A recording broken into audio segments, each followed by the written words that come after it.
Good evening. I posted on Facebook earlier in the week, because I was bored, that I was going to recite some bits of my half-finished novel. I'm really bad at reading aloud, but here we go. I've put on my grandma booty slippers, so I'm prepared in a settled down space. I've got a drink, so that's there to wet my whistle. Nice wet whistle. And here we go. The novel is called Cruise with Colin. It's about halfway done. That's, I don't know, 50,000 words-ish done. So, Cruise with Colin, and the prologue, which I'm going to read now, and which is mercifully short, is called Where Things Happen. Where Things Happen. There's a street in every town where all the drunken merrymaking, carousing, duelling and general debauchery goes on. Okay, so perhaps there isn't quite so much duelling going on these days. In these days of logic and cross-class cooperation, the graceful art of swordplay has very much fallen out of vogue, mainly because of the police. It's no coincidence that the fashionable decline in the art of deadly sabre-wielding amongst the hoi polloi has been mirrored in recent history by the sad demise in simple pleasures, like sealing long, heartfelt letters with a loving kiss, and broadcasting the results of sport contests and battles through the medium of the tapestry. Anyway, these are the streets the papers wrote about, bold type having very much superseded sewing as a main form of media reporting.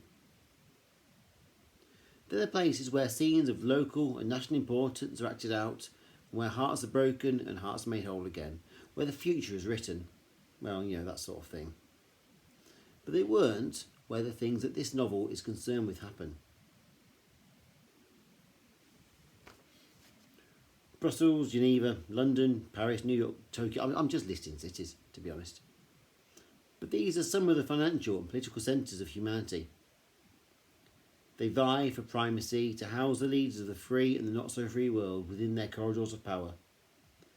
They are the super hubs of power, where great deeds are done, empires are planned, and history is at the mercy of a muscle spasm in the manicured index finger of incompetence as it hovers alternately over the nuclear button and the wine list.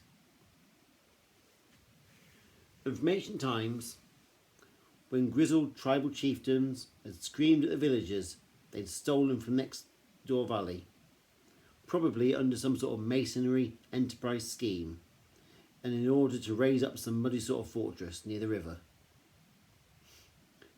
From that time through to the rise and the fall of every great civilization the globe has ever seen, the lucky buggers at the top of the tax tree had milked their people dry from their extra wide seats of lard-arsed dominance. And when historians talk of the machinations of Alexander and Caesar, and 21st century satirists write tongue-in-cheek about the dirty deeds of JFK and Thatcher, they invariably hone in on the shocking military disasters, the financial crashes and the shootings. Well, that's writers for you, isn't it? Cynical bastards. Always looking for the worst in everyone and everything. But they won't find it in politics, any more than it abides like some horrible lurching monster deep in the bones of ancient cities, or in the punch-ups you find outside local bars or in any wards, or police custody suites where the food is frankly disgusting. Oh no.